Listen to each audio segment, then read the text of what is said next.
Hello and welcome everybody to our What's Up Wednesday. I'm super excited today because I have another friend from the Blog Pause conference that I attended in Maine. Yay, Blog Pause!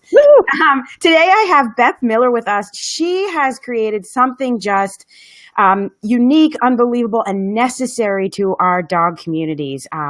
There's a lot of fragmentation out there, and she's kind of bringing that together in a cohesive understanding with her company, Wagtown. So today I'm going to have her introduce Wagtown, the concept, what she's doing, the amazingness that is all of that, and of course the amazingness that is all of Beth Miller.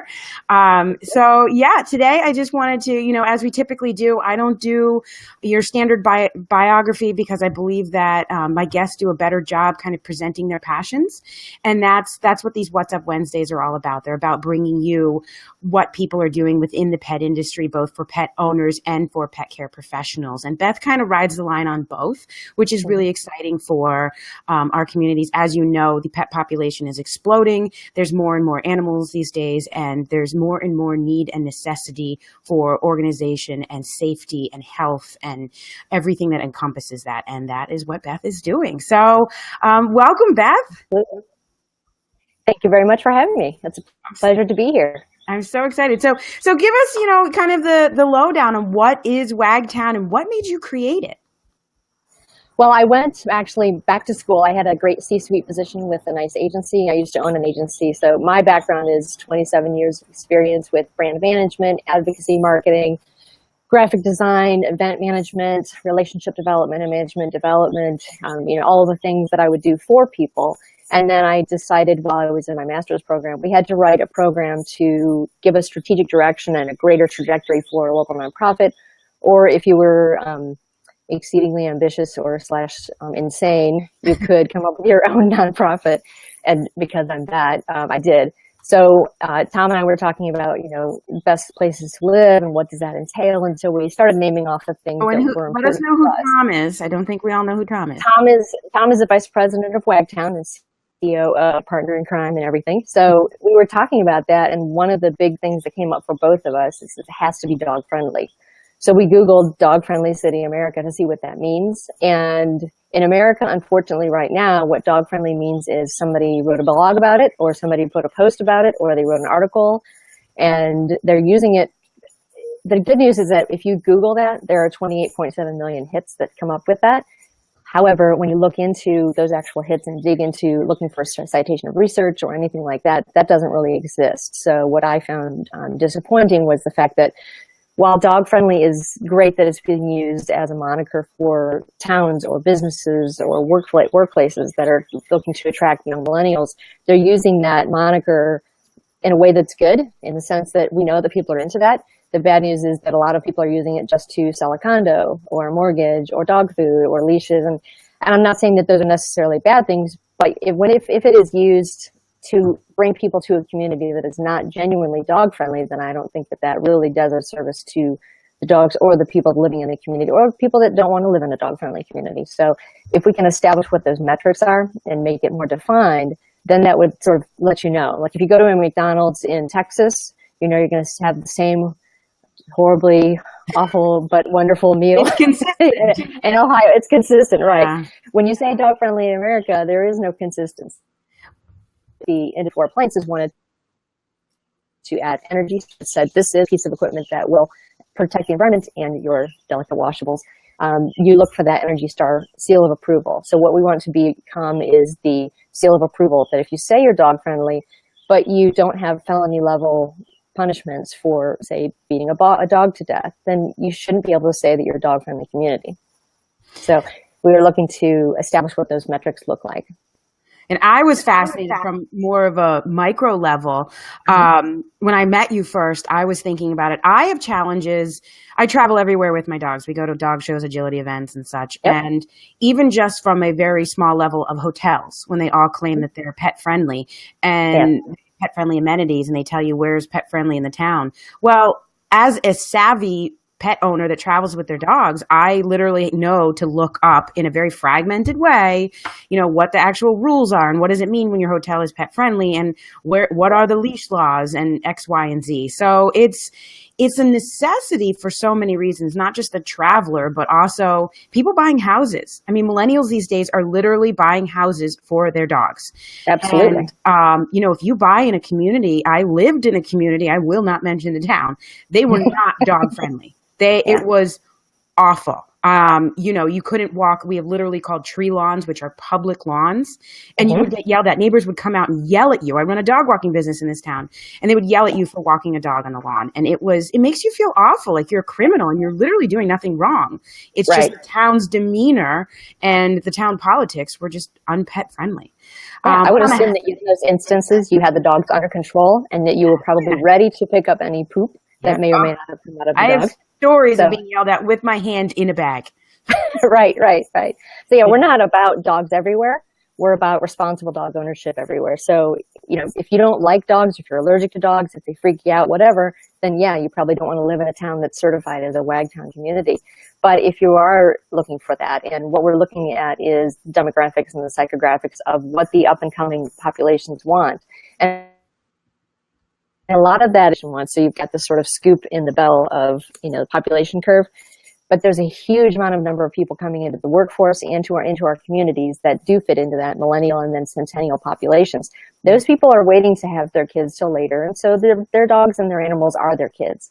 So we're not saying take them out everywhere and have them off leash and don't train them and don't pick up after them, all those kinds of things, and just have it be a free-for-all. We're saying that, this is an economic driver for you. If you can figure out how to do it well, and that requires that your rescue organizations work well together, it requires that your community understands what their resources are, and it requires that people who own dogs take responsibility for their own dogs and get training, get an understanding of what's socially acceptable behavior. If you're going to take your dog out, then you should have them prepared to do so. We have a House Bill 263 in Ohio that's looking to give the right to the restaurant owner instead of the health department as to whether or not they would be dog friendly. Oh, that would be that's amazing. And it's such a no-brainer in some states. I've done 226 interviews in 8 different states. And I don't interview dog people. I interview people in economic development, in land use planning, in travel and tourism, the health department, public arts, all of the things that sort of create the fabric of what that community stands for and looks for. So I've been to some communities where during a commissioner's meeting, someone stood up and asked what a millennial was. So that may be an indicator that perhaps that town is not looking to pursue bringing for millennials to the population to their community.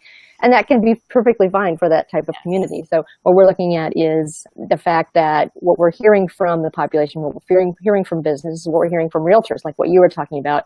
I was in Park Slope and talked with 2 people that were in the real estate business while I was up there. And she said that the age-old question of how are the schools is no longer the number one question there. The number one question they get there is, where can I take my dog? Yeah, how dog friendly is this town?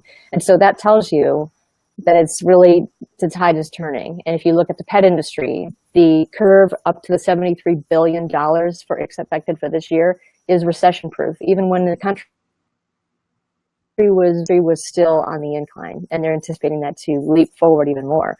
So now is a really good time for people to think, how do we treat animals in our community? And in terms of WAG and being dog centric, yes, I'm a dog lover, but we've got a cat here, I'm an animal lover. Yeah. There's a certain type of marketability. My background is marketing.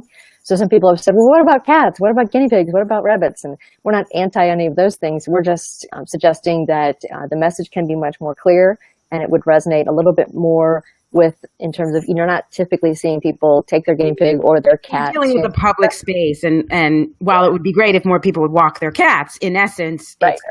We typically, I get what you're saying there, and I think it's so paramount and important because, like I said, the purpose of buying my house, I bought 22 miles outside of my service area in a right to farm community where the animal control officer comes by to pet my dogs. Yeah, in my former town, that did not happen. The animal control officer came to count my dogs. So it's important, but I think it's fascinating because we all need, it's not so much regulation, it's the Wagtown certified, and I actually want to get into the name and how you came up with Wagtown in just a second, but I like the idea of this understanding, less of regulation and more of, okay, so 2 towns over from you can be Wagtown certified, and they've got a dog park, and they have beaches that you can access for these hours, and they have a clear crystal understanding of where dog owners can go and where dog owners want to avoid. Because there's nothing stopping us from having 5 children parks and 2 dog parks. I mean, people just want to know where to safely go with their animals or children. And I think that's paramount. Same with restaurants. I think that's fantastic. I hope that bill passes, if it hasn't already, in Ohio, because it should be up to the business owner to make those decisions about their business. It shouldn't be left to the state to regulate, as long as obviously safety measures. I mean, you don't want dogs licking skulls. I could see it something that should be handled by the health department if there was any evidence to suggest that there's a danger of that. But there is nothing. We were at a meeting the other day with Representative Lanise, who's championing this bill with Ohio for Pups on Patios. And her team has been looking for research that would suggest that dogs on patios poses a health risk. And they can't find anything, nothing in terms of disease, nothing in terms of, fights or anything. And I'm sure you've seen, because you go out with your dog, people who generally go out with their dogs are responsible about that. And so we've developed a program called Pack a Doggy Bag. And that is that if you're going to go out to dine with your kids, you would take a diaper bag full of wipes and diapers and maybe a change of clothes in case of a blowout, whatever. And you take toys to distract them. And there's the inevitable bag of Cheerios that accompanies you with your bag. So when you go out with your dog kids, we take a doggy bag with you. So we have these drawstring totes, and you put your leash in there, your collar, proof of vaccinations, and let them know that you have a registered dog. Put a collapsible water bowl in there and some wipes. And if you have an accident on the way, or if they have to go potty, pick up after them.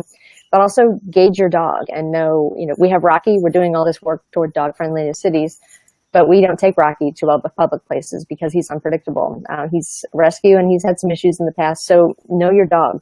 And then say to the restaurant owner, thank you for being progressive and allowing all my entire family to eat here. We'll be back. So that lets them know that you appreciate it. That's where your dollars are going to be spent. But if there's someone on the patio who has an allergy or has a fear of dogs, there could be someone who was bitten as a child and has never gotten over it, and no exposure to dogs. Sometimes those people are naturally afraid of dogs. I've met people who didn't know what a dog looked like. The place where I used to work, we would take kids out and they would see a cow and thought it was a dog.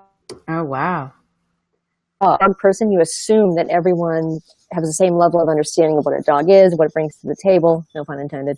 And so you have to understand that there's a varied level of understanding of what takes from the table, So, if you see a person like that at the restaurant, then don't be that person that says, I'm going to sit here because I can. Be that person that says, I understand that you're uncomfortable with this, so I'll move over a table. It's no big deal. Same thing with smokers. Just move over a table. Yeah. So it's not that big of a thing. Yeah. In terms of the naming convention, this was for a school project. So a lot of it was, I'm very much a strategist. So a lot of research going on, a lot of background stuff. And then coming up with it, it was like, what am I really trying to establish here? And it's what would be the ultimate indicator of that. And so we're looking at, economic development and bringing in new businesses and attracting millennial workforce, attracting residents, attracting new businesses, creating safer cities. We were in Little Italy in San Diego, and I had 4 people that didn't own dogs come up to me because there are so many dogs. And I'm like, but you don't have a dog. And she said, but we know that where there are dogs, those people patrol their neighborhoods. They know every square inch. And so there is no crime because the dogs are there. So we don't have a dog, but we know that this is a safe community. So you also see that the dogs are extremely well socialized because they know that they're free to go everywhere. We had an event to gauge public input and see if there was an interest in that in Dayton, Ohio. And, we didn't advertise in the paper and things like that. We just put it out there on Facebook, and it was swamped. We just had so many people come out, so many different kinds of dogs, and there was not a single incident, nothing. And so, the overwhelming support from the owners was great to see that they were interested in having this be a thing. But also a friend of mine who's a veterinarian who's helping us with the project said that she gauged it by the looks on the dogs' faces, which completely eluded me to look at the dogs for their reactions. Yeah, although they were stress levels. Are they enjoying it? That's just right. And yeah. I mean, we sprayed the asphalt repeatedly, so that helped keep it cool. So we took some measures to make sure that they were happy, but we also gave them entertainment so that they would be entertained. But she said that the dogs kind of had this look that they were looking around like, really? For me? Like, I can come in. I mean, and I never thought about it like that they would have this sense of gratitude because they're so giving and all they want to do is please us. And so, you know, they just with that treat or that praise that this is something that's good for them, you know, and it certainly is good for the people that live in the community. It does foster relationships. You know, when you ask somebody, can I pet your dog? What's your dog look like? What breed is that? It's basically, you know, a pickup line, like, hey, I want to pet your dog. I want to play with your dog, kind of thing. But what happens, we're finding when we go to these patio events is that I spoke with Bill Castro at El Masan, and they have an event called Wagtown Pups on the Patio once a month, and they raise money for different charities when they do that. And he likes having that flexibility of allowing dogs on the patio for that night for a special occasion. And so that's how they use that tool. Other places have it so that they're available all the time because people are coming out. I've seen a lot of areas of the country where they're seeing that people don't want to stay out with their friends because they have to get back to the dog. Well, this allows them to stay out because they're out there with them. And the people are like, why didn't you bring Charlie with you? And things like that. So it does create a sense of family, more sense of community. And people at the end of the night, every single person that was on that patio had introduced themselves, introduced their dogs. They all know where they come from. So they all created friendships and more sense of community just because there were dogs under their table. So it's definitely an interesting phenomenon to watch. Yeah. So and the wag is the ultimate expression of, and the use of the word town versus a little more well thought out in terms of what do we want this to represent. And it does say dog, and it does say happy, and it does say where I live. So that's what we want to do, is create where the wag happens. I just love what you're doing. I mean, you know, every day I meet a lot of people within the industry that are doing something that is necessary. And I think this is beyond necessary because it not only involves the city, states, towns, municipalities, and you know, you can't avoid dogs. You can't avoid them. And it gives each town and each community their choice in how they want to handle living with dogs. They can choose to not be Wagtown certified and say, we're not necessarily pet friendly. Here are our rules, regulations, fine. Or they can choose to be the other way. And I think what I love about Wagtown certified and the communities that you're essentially building, you're giving them a sense of purpose and something that people wanted to do, but didn't necessarily know how to. Like, who knows to say, oh, go up to a restaurant owner and say, can we, you know, have a dog meetup group here on your patio? Right. I think that's amazing because it also does something great for people and the dogs. It gets us out from behind our computers because all we do, I network all day long with people from behind a computer, and you and I talked on the phone, but we met in May, and I just went last night, and it's nice to meet people. And the best way is you're doing it with dogs. You're socializing those dogs. And again, as you were saying, and as the veterinarian was saying, as long as the dogs, you know, come first in their health and well-being, the patio's not too hot, and that they have some entertainment. It's phenomenal. And I applaud you for what you're doing. And I'm just so excited to share that. And I hope that, you know, following this, more people will say, oh, Wagtown, how do I go and get my community Wagtown certified and reach out to you? And just, you know, that must be so fulfilling to know that you're building that. It is. Yeah. And then along those lines, I know it's obviously fulfilling, but what for you has been some of the most challenging parts? Has it been dealing with the cities, or tell me about the challenges? Because every business, I mean, it's a fantastic idea, but we all have kind of that uphill climb. What's that been for you? Honestly, most of the focus, it's managing success. I started this September 20th. I had a job with a terrific ad agency that I had, you know, been working with, and you know, I just couldn't get this idea out of my head. And I'm definitely a not-for-profit mindset, but I've worked on the for-profit side, I've been on the ad agency side, and I've been on the client side. And so you get to a point where you have to really assess your resources and not stretch yourself too thin. And I'll admit that I'm a fire starter. I'm a change maker. So I have a tendency to say, here's a cool idea, and then, you know, run after that. But you need to make sure that your team is with you. And, you know, when your team is a couple of people and some volunteers. So a lot of it was the assumption that 12 to 15 months of research was realistic. While we're sticking with that plan of continuing to do that, and in fact, we're leaving for Seattle and Portland in about 3 weeks to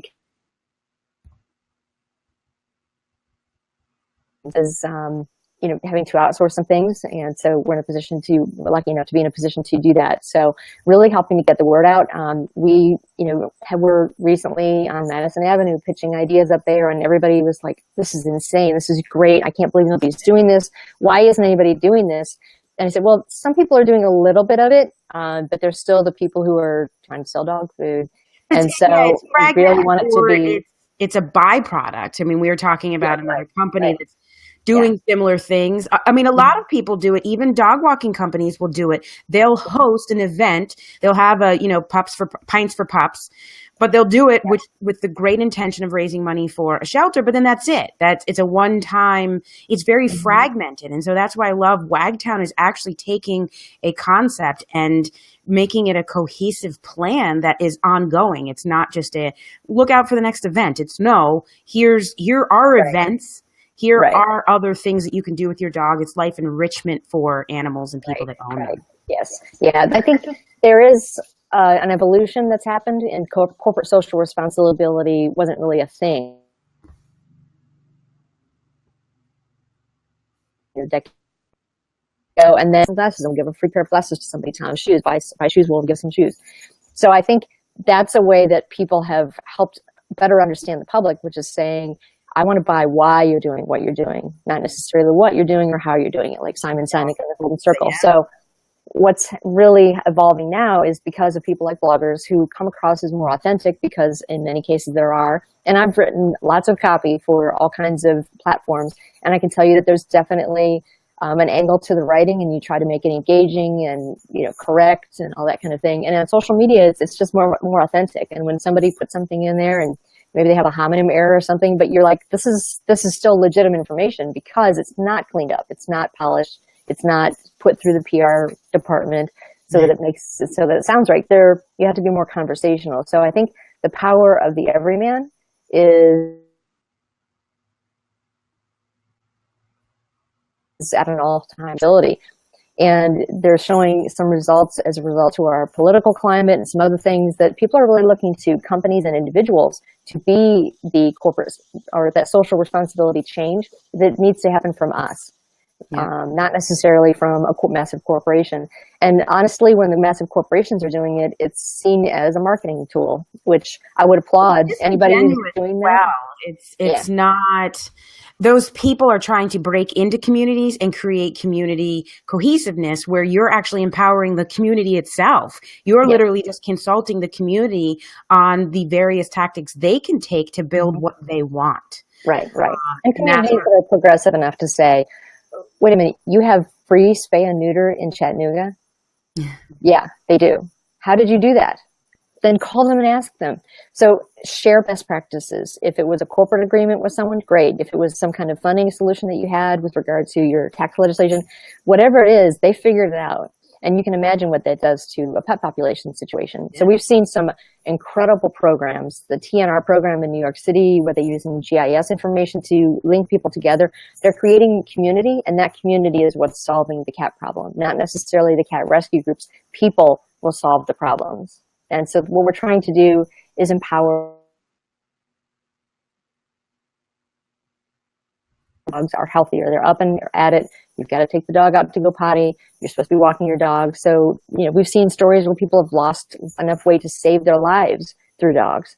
And dogs can smell cancer. They can smell when your blood sugar is low. They're just good for you, healthy in general. If you have some, yeah, exactly. They know that stuff. So in addition to that, you've got the saver communities. We talked about that, the social responsibility perspective of it, and providing open space.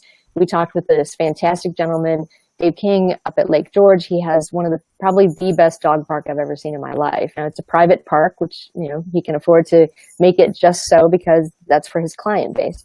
Yeah. But then I also saw, I'm not going to say where it was, but a dog park in a city that I visited, and there was a sign on it that was installed that said one of the top 5 dog parks in the United States. I was afraid to go in there by myself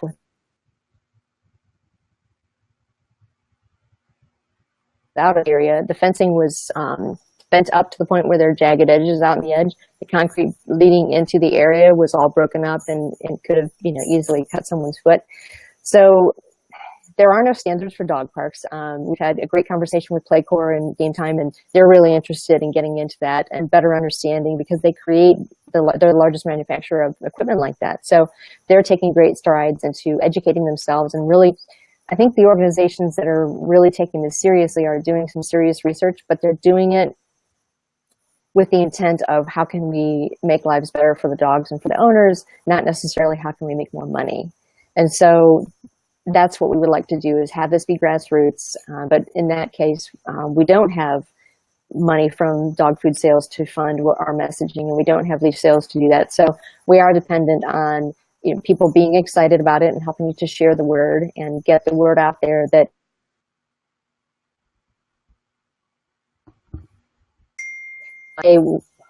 without question, every single community that I've been to where they've said, oh, this is fantastic, da, da, da.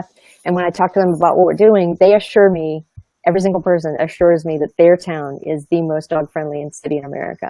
So I think what the perception of what dog-friendliness really means is different for people, because culturally in this community, people assume that they can't take their dogs anywhere. So that's the assumption. So I've been on patios where people are standing there, their dog is out there with them, and they're like, oh, I'd love to come in and join you guys with a conversation about how we're going to, invigorate the arts community by doing this or whatever. But I've got to take my dog home first. And it's like, no, they're allowed to be on it. So yeah. So I know it kind of depends on perception. One of the biggest struggles for any organization that's doing advocacy work is messaging. I think that a lot of groups think that doing the work, so we're not tactical in terms of we're not rescuing, we're not sheltering, we're not giving vaccinations, we're not nail trimming, we're not doing dog walks, nothing like that. Our job is to celebrate the people who do all of those things, and for people to understand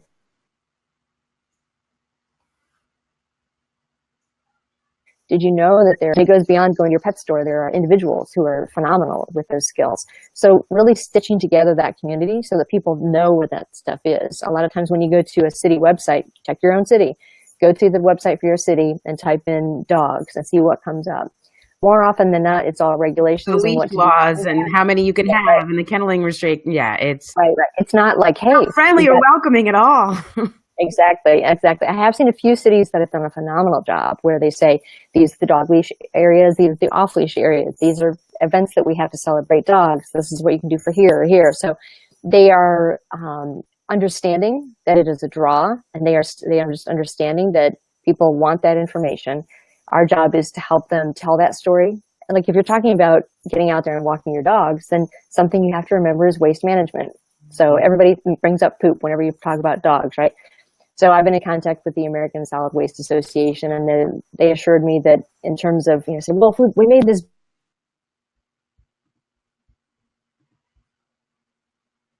big environment,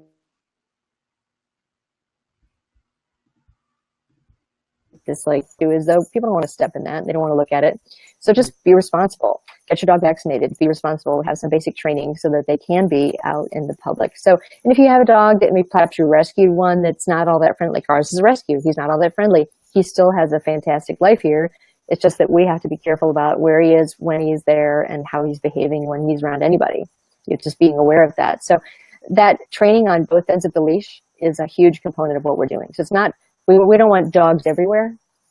We would like dogs everywhere, but they're all balanced, but you're building the community.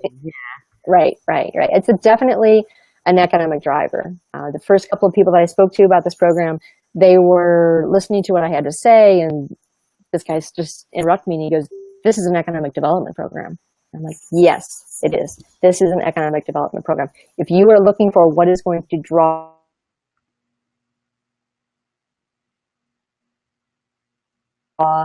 vibrant people, this is what you're looking for. Exactly. Most definitely. Yeah. And well, I did want to take the few last minutes that we have and discuss an award that you were just nominated for. It's the Pet Advocate Award of the Year for it's the Women in the Pet Industry Network. So WIPIN as I've known it. And tell us a little bit about that and how, I mean, it's got to feel wonderful for something that you started just less than a year ago to be recognized for your efforts and by, a national network that's in the pet industry. I just, share a little bit of that with us. Okay, well, it certainly was nice to receive that call. I didn't anticipate it. We're very young. Like I said, we just started in September, but we've made such strides already. And when I was explaining that to someone at Blog Pause, they were like, oh my gosh, you need to tell more people about this, and you should join this and do that. And so as I started to explore different options,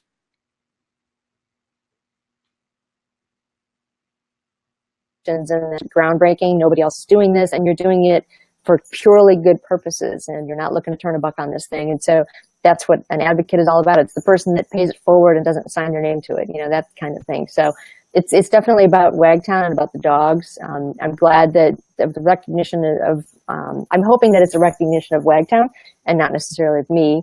But I chose to take my skill set that I've garnered over the last couple of decades, right? 50 this year, so that's a lot of experience, right? So I've decided to take what I've learned and what I know and the passion that I have and put those two things together and live that dream of, jump and hope that the net will appear. But it's been like a mosh pit. I've told people that. I thought that I was like cowabunga, Geronimo, jumping into whatever happens. Okay, I hope this works out okay. And what it actually ended up being was like jumping into a mosh pit, because people were like, oh, this is awesome. You need to talk to so-and-so. And they're like, I love this. You talk to so-and-so. Yeah, so that's been my life since September, is being pulled from meeting to meeting to talk to people that want to talk to us about this. And we already have 2 cities that have called and said, how do we do this? And I said, well, I'll come and talk with you, but I will tell you that if you have breed-specific legislation or if your cruelty laws are not in place, we won't even work with you. So there are some deal breakers for us. You have to be humane. And I'm not saying PETA levels of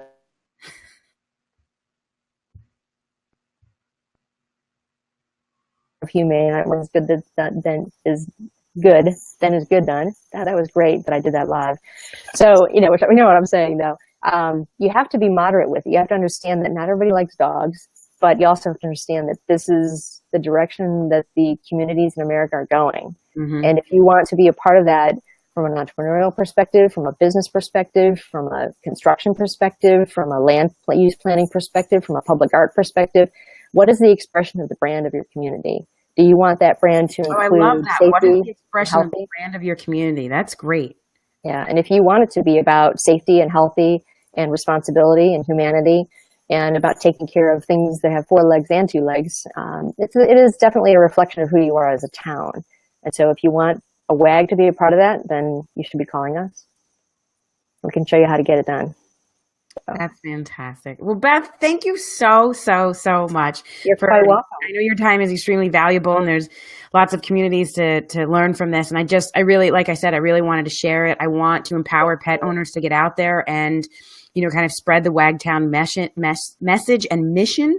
Think about how you want your community or others in your community. You might already be doing meetups. I met with a woman last night that she handles 500 Cavalier King Charles meetups, not 500 of the meetups, but 500 owners of Cavalier King Charles get together regularly once a month. And I'm like, that right there is its own community. And This is something that she's doing on her own efforts. And wouldn't it be nice if the city or town, this was in Boston, if Boston, which does claim to be pet friendly, but I can guarantee you that's very cloudy definition. Yes. Living that's a good way of describing it. Most definitions of dog friendliness are very cloudy. Yeah. And so if we can provide some clarity to that, so that people understand. That's the most important, because everybody has this different concept, and it's literally you're defining what pet friendly means and what it should mean. And that's paramount. That's important. So thank you for everything that you're doing. I hope that, I live in a very small farm community, but I hope that these cities and towns around me become Wagtown certified. And it's certainly something that I'm interested in working on. And if you're in the East Coast and headed over to Boston, look me up. We'll definitely getting that done. But again, thank you for your time, and I hope you have a wonderful day.